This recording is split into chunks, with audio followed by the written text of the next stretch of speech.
It wasn't just the U.S. Capitol that was violently raided on January 6th. The will of the American people came under siege by the insurrectionists, many of whom cloaked their indefensible actions in Jesus' name while they carried symbols of Christian nationalism. My work leading BJC has become even more urgent since the attack on our democracy and on my city. Protecting freedom will take all of us, a broad and diverse network of people, standing up for faith freedom from our unique perspectives, drawing on our personal experiences, and doing so from wherever we live, work, and serve. Protecting faith freedom for all doesn't just include other Christian groups, but standing up for other religious groups and people who don't follow any religious practice. I'm thinking right now about February 10th of 1964, when the Civil Rights Act of 1964 was passed and African Americans looked as though they had a future and a hope. 8 days later, this church was bombed because of its commitment to social freedom, political freedom, religious freedom here in this community. When I think about the 6th anniversary of Mother Emanuel Church, I think about how fragile freedom is. Will we continue to fight for it, hold on to it, because it is important. Regardless of bombs or regardless of guns, we're committed to freedom. In rural communities like my own, we respect the American flag. In preparation for Easter, we had a heated conversation about the presence of the flag in the worship space. Hard conversations happen, but we recognize without them, we dilute the gospel message when we are more focused on the presence of a flag than the gospel being preached. I'm in the hills of Oakland, California, overlooking San Francisco Bay.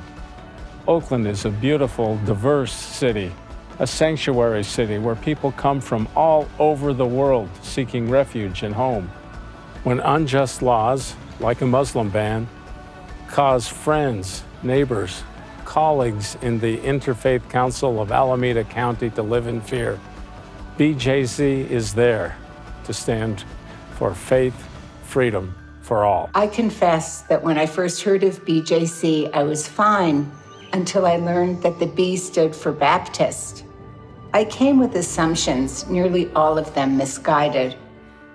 BJC invited me, a woman of Jewish faith, into a working partnership for those of us who embrace the Abrahamic faiths, to those who hold a variety of faith practices, and those who choose to express their human seeking in other ways. BJC's visionary work moving faith freedom forward is vitally important. So many lives intersecting so many nationalities and religions. Here, as First Baptist Church, we have joined with Worcester Interfaith and so many other congregations to work to ensure equity and justice for all of our students and their parents. Una de las más grandes bendiciones que recibí al llegar como un inmigrante a los Estados Unidos fue tener el derecho de hablarle sin miedo las verdades al poder de turno, ejerciendo así el papel profético. Como pastor latino, sé que puedo abogar a favor de asuntos morales y políticos, pero sin tener que decirle a nuestra gente por quién votar. Mantengámoslo así. Central Seminary has a deep historic relationship with the diverse peoples of Myanmar.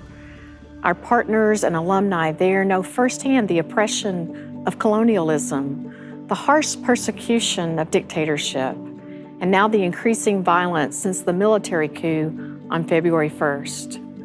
And as we commit to moving faith freedom forward, we must not forget the oppressed in places like Myanmar. A key element to truly embracing religious liberty for all in these United States is understanding whose land we are truly on.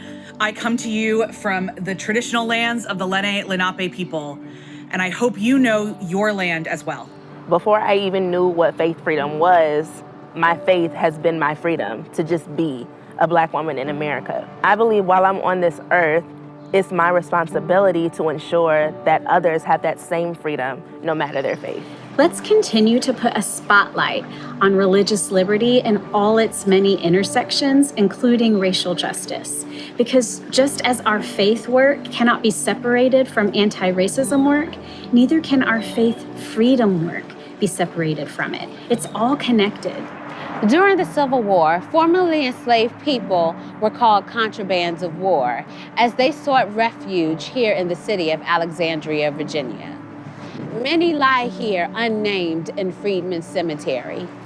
Moving faith, freedom forward for all is imagining a world where people are unapologetically committed to ending racial and religious discrimination so that all human beings can experience the fullness of freedom in this life and not simply the next.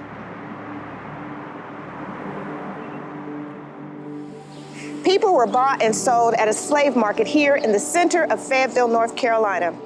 Families were torn apart and freedom was denied to our Black brothers and sisters. And just last year, this town witnessed one of its own, George Floyd, murdered on video by a police officer in Minnesota. Landmarks remind us of the past, but we continue to see how different rules apply to people with different colors of skin. We cannot have religious freedom until we all experience and extend personal freedom. Join BJC as we work together for faith, freedom for all in your community and across the nation.